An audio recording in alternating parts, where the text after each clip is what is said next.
찬송 부르겠습니다. 268장입니다. 찬송가 268장 부르겠습니다.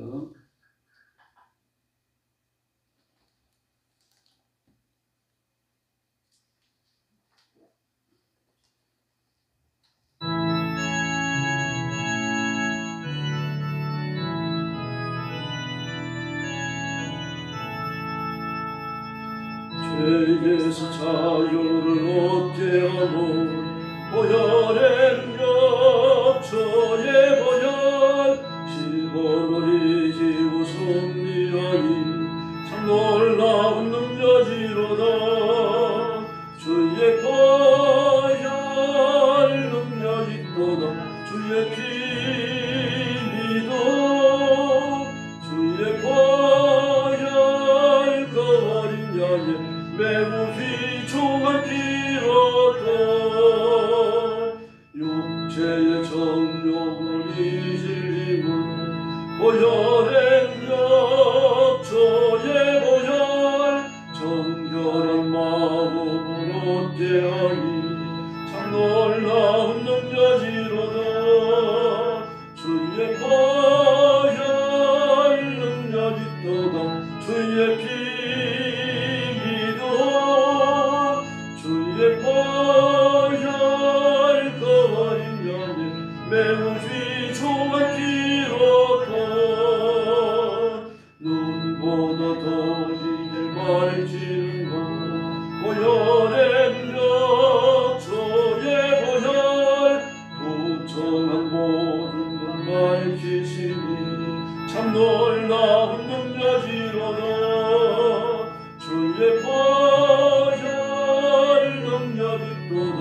주의 피 믿어 주의 보혈 그 어린 양의 매우 귀중한 피로다.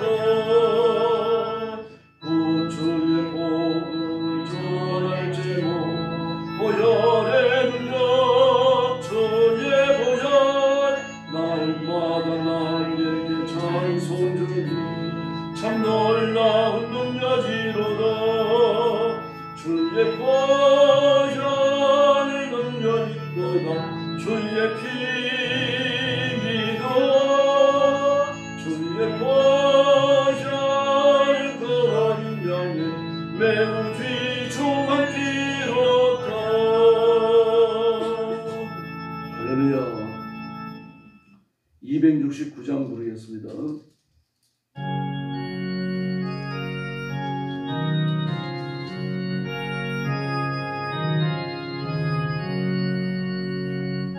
참혹한 십자가에 저 달려 흘린 피 샘물같이 흘러서 죄 씻어 주시네. 감업사가 나와서 내 죄를 보하며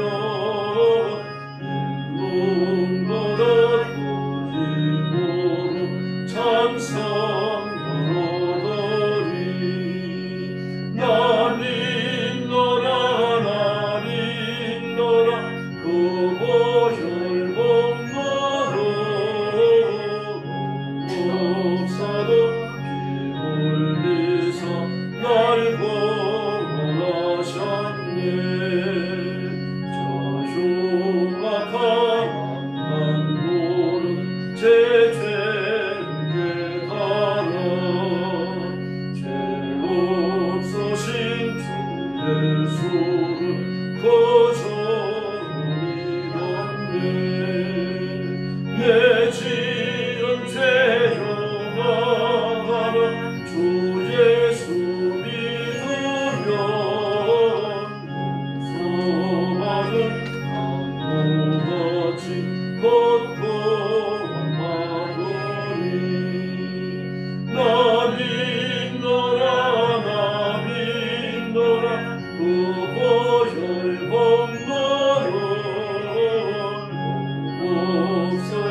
이어서 신앙 고백하겠습니다. 나는 전능하신 아버지 하나님 천지의 창조주를 믿습니다. 나는 그의 유일하신 아들 우리 주 예수 그리스도를 믿습니다. 그는 성령으로 잉태되어 동정녀 마리아에서 나시고 본디오 빌라도에게 고난을 받아 십자가에 못 박혀 죽으시고 장사된 지 사흘 만에 죽은 자 가운데서 다시 살아나셨으며 하늘에 오르시어 전능하신 아버지 하나님 우편에 앉아 계시다가 거기로부터 살아있는 자와 죽은 자를 심판하러 오십니다. 나는 성령을 믿으며 거룩한 공교회와 성도의 교제와 죄를 용서받는 것과 몸의 부활과 영생을 믿습니다. 아멘. 사랑의 아버지 감사합니다. 이 거룩한 자리에 저희들을 불러주시고 엎드려 주께 경배와 찬양을 드리며 하나님께 영광 돌리게 하시니 감사합니다. 우리에게 주어진 하나님을 영화롭게 드리는 이 직무를 우리가 육신의 장막을 떠나는 것까지 충성스럽게 감당하게 해주시고 우리 온 마음을 다하여 하나님만 높이는 지혜로운 신부로 살게 하여 주시옵소서. 오늘도 온 세계에 흩어져 복음 전하는 귀한 선교사님들, 주의 종들, 성도들을 기억해 주시기를 원합니다.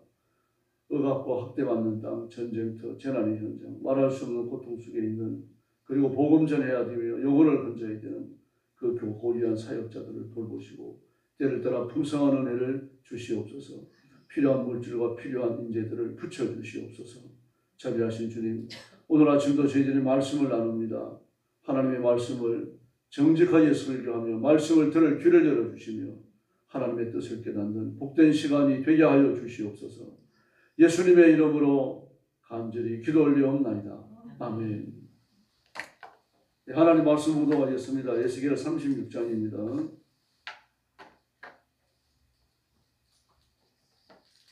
1절 말씀부터 제가 먼저 묵도합니다. 인자야, 너는 이스라엘 산들에게 예언하여 이르기를 이스라엘 산들아 여호와의 말씀을 들으라. 주 여호와께서 이같이 말씀하시기를 원수들이 내게 대하여 말하기를 옛적 높은 곳이 우리의 기업이 되었도다 하였느니라.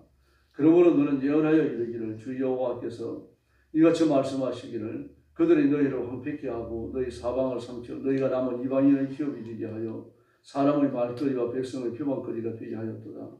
그러므로 이스라엘 산들아 주 여호와의 말씀을 들을지어다.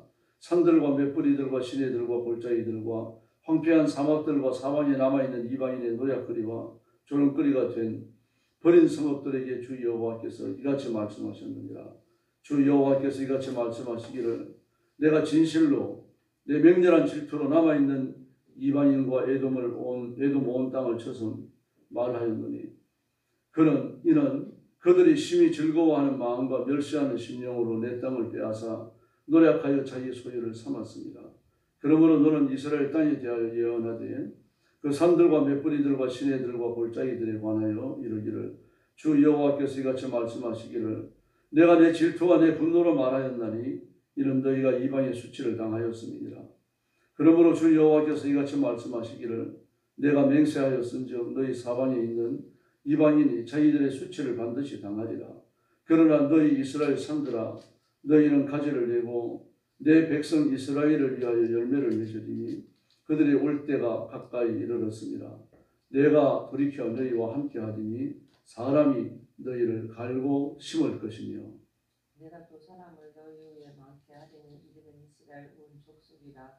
그들은 성읍에서 거주하게 하며 빈 땅에 건축하게 하리라. 내가 너희 위에 사람과 짐승을 많게 하되 그들의 수가 많고 번성하게 할 것이라. 너희 전지대로 사람을 거주하게 하여 너희를 처음보다 낮게 대우하리니 내가 여호와인 줄 너희가 알리라. 내가 사람을 너희 위에 다니게 하리니 그들은 내 백성 이스라엘이라. 그들을 너를 얻고 너는 그 기업이 되어 다시는 그들이 자식들을 잊어버리지 않게 하리라. 주 여호와께서 이같이 말씀하셨느니라. 그들이 너에게 이르기를 너는 사람을 삼키는 자요 내 나라 백성을 제거한 자라 하거니와 내가 다시는 사람을 삼키지 아니하며 다시는 내 나라 백성을 제거하지 아니하리라. 주 여호와의 말씀이니라. 내가 또 너를 여러 나라의 수치를 듣지 아니하게 하며 만민의 비방을 다시 받지 아니하게 하며 내 나라 백성을 다시 넘어뜨리지 아니하게 하리라. 주 여호와의 말씀이니라 하셨다 하라. 여호와의 말씀이 또 내게 임하여 이르시되 인자야 이스라엘 족속이 그들의 고국 땅에 거주할 때에 그들의 행위로 그 땅을 더럽혔나니 나 보기에 그 행위가 월경 중에 있는 여인의 부정함과 같았느니라.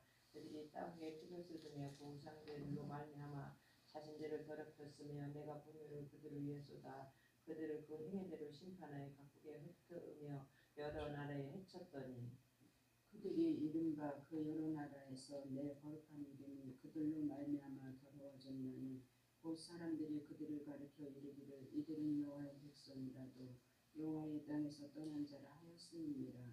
그러나 이스라엘 족속이 들어간 그 여러 나라에서 더럽힌 내 거룩한 이름을 내가 아꼈노라. 그러므로 너는 이스라엘 족속에게 이르기를 주 여호와께서 이같이 말씀하시기를 이스라엘 족속아 내가 이렇게 행하는 너희를 위함이 아니요 너희가 들어간 그 여러 나라에서 더럽힌 나의 거룩한 이름을 위함이니라. 여러 나라 가운데에 더럽혀진 이름 곧 너희가 그들 가운데에서 더럽힌 나의 큰 이름을 내가 거룩하게 할지라. 내가 그들의 눈앞에서 너희로 말미암아 나의 거룩함을 나타내리니 내가 여호와인 줄 여러 나라 사람이 아니라 주 여호와의 말씀이니라. 내가 너희를 여러 나라 가운데서 인도하여 내고 여러 민족 가운데서 모아들이고 고국 땅에 들어가서 맑은 물을 너희에게 뿌려서 너희를 정결하게 하되 곧 너희 모든 더러운 것에서와 모든 우상 숭배에서 너희를 정결하게 할 것이며 또 새 영을 너희 속에 두고 새 마음을 너희에게 주되 너희 육신에게 굳은 마음을 제거하고 부드러운 마음을 줄 것이며 또 내 영을 너희 속에 두어 너희로 내 율례를 행하게 하리니 너희가 내 규례를 지켜 행할지니라. 내가 너희 조상들에게 준 땅에서 너희가 죽어 거주하면서 내 백성이 되고 나는 너희 하나님이 되리라. 내가 너희를 모든 더러운 데서 구원하고 곡식이 풍성하게 하여 기근이 너희에게 닥치지 아니할 것이며 또 나무의 열매와 관계 소산을 풍성하게 하여 너희가 다시는 기근의 욕을 여러 나라에게 당하지 아니하게 하리니 그때 너희가 너희 악한 길과 너희 좋지 못한 행위를 기억하고 너희 모든 죄악과 가증한 일로 말미암아 스스로 밉게 보이라. 주 여호와의 말씀이니라. 내가 이렇게 행함은 너희를 위함이 아닌 줄을 너희가 알리라. 이스라엘 족속아 너희 행위로 말미암아 부끄러워하고 한탄할지어다. 주 여호와께서 이같이 말씀하셨느니라. 내가 너희를 모든 죄악에서 정결하게 하는 날에 성읍들의 사람들이 거주하게 하며 황폐한 것이 건축되게 할 것인즉 전에는 지나가는 자의 눈에 황폐하게 보이던 그 황폐한 땅이 장차 경작이 될지라. 사람이 이르기를 이 땅이 황폐하더니 이제는 에덴 동산같이 되었고 황량하고 적막하고 무너진 성읍들의 성벽과 주민이 있다 하리니 너희 사방에 남은 이방 사람이나 여호와가 무너진 곳을 건축하며 황폐한 자리에 심은 줄을 알리라. 나 여호와가 말하였으니 이루리라. 주 여호와께서 이같이 말씀하셨느니라. 그래도 이스라엘 족속이 이같이 자기들에게 이루어 주기를 내게 구하여야 할지라. 내가 그들의 수요를 양떼같이 많아지게 하되 38절 같이 봅니다. 제사 드릴 양떼 곧 예루살렘이 정한 절기의 양무리같이 황폐한 성읍을 사람의 떼로 채우리라. 그래한즉 그들이 나를 여호와인 줄 알리라 하셨느니라. 아멘. 네, 에스겔 36장은 하나님의 새 언약에 대해서 말씀하십니다.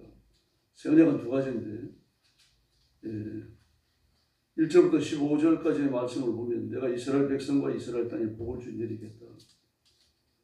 전쟁을 통하여 황폐해지고 전염병이 찾아오고 이방 백성들에게 노략질을 당하는 그 처참한 상황에서 하나님께서 돌이키시겠다는 얘기죠. 또 16절 이하의 말씀에 보니까 내가 너를 깨끗게 하겠다. 25절에 맑은 물을 뿌리고 새 영을 너희 속에 두고 이렇게 말씀을 하십니다. 그러면서 이스라엘의 회복이 궁극적으로 오는 선한 목자 예수님에 의해 갖고 이루어질 것을 말씀하십니다. 장차 회복될 이스라엘 백성들의 그 모습을 보면요, 35장까지 기록되어졌던 이스라엘 백성들에 대한 처참한 저주와 심판과는 완전히 상반됩니다. 그래서 3절에 보니까 황폐한 땅에서 너희 사방 이방인들에 의해 가지고 고통당하는 그런 땅에서 내가 너희를 구하여 내겠다라고 말씀하십니다. 7절 말씀에 보면요, 주 여호와께서 너희 사방에 있는 이방인들이 자신들의 수치를 반드시 당하리라. 이스라엘을 괴롭히고 노략질하고 고통으로 몰아넣었던 이방인을 그냥 두지 않으시겠다는 얘기죠. 그들에게 심판을 내리고 그리고 하나님께서 그 백성들에게 은혜를 주시는데 11절 이하의 말씀을 보니까 사람과 짐승을 많게 하겠다. 그 수가 번성할 것이다. 이게 평안하다는 뜻이죠. 전쟁이 전쟁을 불러오면 이런 일이 있으면 일어날 수가 없죠. 가뭄이 찾아오고 메뚜기 떼기가 찾아오면 사람과 짐승이 많아질 수가 없습니다. 개체수가 줄어들게 되죠. 못 먹으니까요. 예. 그 북한 백성들이 아주 처참하게 산다고 하는 건 뭐 전 세계에 다 소문이 나 있잖아요. 그래서 우크라이나가 그 북에서 파견되어져 온 이스라엘, 러시아를 돕기 위해서 파견되어진 북한군들에게 그 뿌리는 삐라를 보니까 그런 게 나오잖아요. 너희가 돌아오면 예, 국제적인 유엔 포로 그 법에 따라가고 너희들을 대우하고 편하게 잠자게 하고 개인당 침상도 하나씩 주고 그리고 매 식기마다 맛있는 밥, 맛있는 고기를 배불리 먹게 해주겠다. 그 유창이 짝이 없는 그런 예, 삐라를 뿌립니다. 근데 그게 심리적 효과가 큽니다. 왜냐고 하면 이스라엘 백성들은 그걸 한 번도 누려본 적이 없는, 북한 사람들은 한 번도 누려본 적이 없는 거거든요. 그런 것에 대한 동경이 있는 거죠. 예, 하나님께서 이스라엘 백성들에게 사람과 짐승을 많게 하겠다. 그 북한 땅이 척박하니까 인구가 안 늘어나잖아요. 예, 평양 시민들이 굶주리니까요. 평양 시민은 말 그대로 특별 국민입니다. 특별 시민, 특별 국민. 다른 데는 굶주려도 평양 사람들은 안 굶주렸어요. 근데 이제 평양 사람들까지 굶주립니다. 평양에서 몇 킬로만 시골로 내려가더라도 죽은 사람의 사체가 길거리에 널브러져 있는데 그 치울 생각을 안 합니다. 그만큼 힘들어서 그래요. 지치고 고통스럽고 먹고 살기가 힘들어갖고요. 근데 사람과 짐승의 수가 많아진다. 아주 풍족한 삶을 누린다는 뜻이죠. 그래서 하나님께서 그 백성들에게 말로 닿을 수 있는 은혜를 주시고 자비를 베푸시고 사랑을 베푸시겠다고 약속을 하십니다. 이렇게 한 이유는 5절 말씀에서 내 땅을 빼앗아 노력하여 자기의 소유를 삼은 너희들을 내가 쳐서 멸하겠다라고 말씀하십니다. 이방을 멸하니까 앞지 않은 자들을 멸하니까 평화가 찾아오는 거죠. 그래서 7절에 보니까 이방인은 수치를 당하지만 그러나 8절에 보니까요. 이스라엘은 반드시 열매를 맺는다. 사람들이 너희를 갈고 심을 것이다. 내가 돌이켜 너희와 함께 하리니 사람이 너희를 갈고 심을 것이며 내가 또 사람을 너희 위에 많이 다니게 하리니 그들이 이스라엘 온 족속이라. 그들을 성읍들에 거주하게 하며 빈 땅에 건축하게 하리라. 이렇게 말씀하십니다. 그래서 하나님께서 그 백성들에게 자비를 베푸시는 일을 계속하시겠다고 말씀하십니다. 16절 이하의 말씀을 보면 그 백성들을 정결케 하시겠다고 말합니다. 예, 내가 너희를 데리고 내 고국 땅에 데리고 들어가겠다. 24절에서요. 예, 근데 그들이 누굽니까? 22절에 보니까 이스라엘 족속에게 그렇게 말씀하십니다. 이스라엘 족속에게 이스라엘 족속아 내가 너희를 고국 땅으로 데리고 들어가겠다. 여러 나라 가운데서 끌어내가지고 24절에서요. 맑은 물을 뿌려서 너희에게 정결케 하고 너희 모든 더러운 것과 죄를 말하죠. 우상 숭배에서 깨끗게 하겠다. 새 영을 너희 속에 두고 새 마음을 너희에게 주고 너희 육신에서 굳은 마음을 제하고 부드러운 마음을 주겠다. 또 내 영을 너희 속에 두어서 너희를 내 율례를 행하고 내 규례를 지키도록 만들겠다라고 말씀을 하셨습니다. 이 말씀은 이스라엘 역사에 이루어지지 않습니다. 예수님이 오시고 나서 사도행전 2장 성령 강림 이후에 이루어집니다.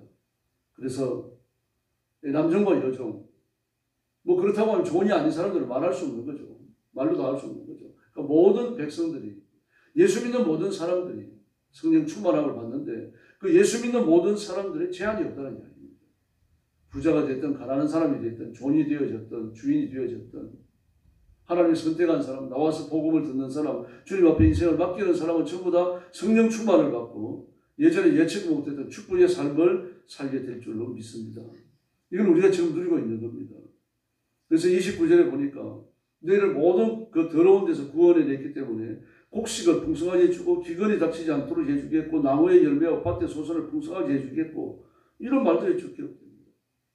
그러므로 영적 성결은 육신적 부요, 영의 회복은 영의 육신적 회복과 연결되어지고 있는 것을 볼 수 있습니다. 바로 이것이 예수님 안에서 약속되어진 복이고 이미 우리가 누리고 있는 것이고 앞으로도 누리게 될 줄로 믿습니다. 옛 언약은 의문에 속한 것이다. 의문이라고 하는 것은 존의에 기록했다 그런 뜻입니다. 그 문자가 그럴 문자입니다. 그 존의에 기록되어진 것이기 때문에 너희들이 쉽게 버릴 수 있고 고칠 수 있었다. 그러나 이제는 내가 너희 손에다가 하나님의 말씀을 기록해 버리겠다. 예레미야도 말했죠. 하나님의 신비에 기록하겠다. 너희 마음의 신비에 기록하겠다라고 이야기했죠. 너희 손에 새 영을 주겠다. 그 성령님이 육신 속에 거하신다는 이야기입니다. 고린도전서에서도 이 말씀을 그대로 받아서 한 번 더 이야기를 했죠. 이게 새 언약의 요체입니다. 새 언약의 요체는 성경을 가르치는 것도 아니고 기록된 성경을 나누어주는 것도 아닙니다. 우리 속에 성령님을 부으시겠다는 얘기예요. 그래서 마음으로부터 온 심령으로부터 하나님 앞에 굴복하지 않을 수 없도록 만드시겠다는 것입니다.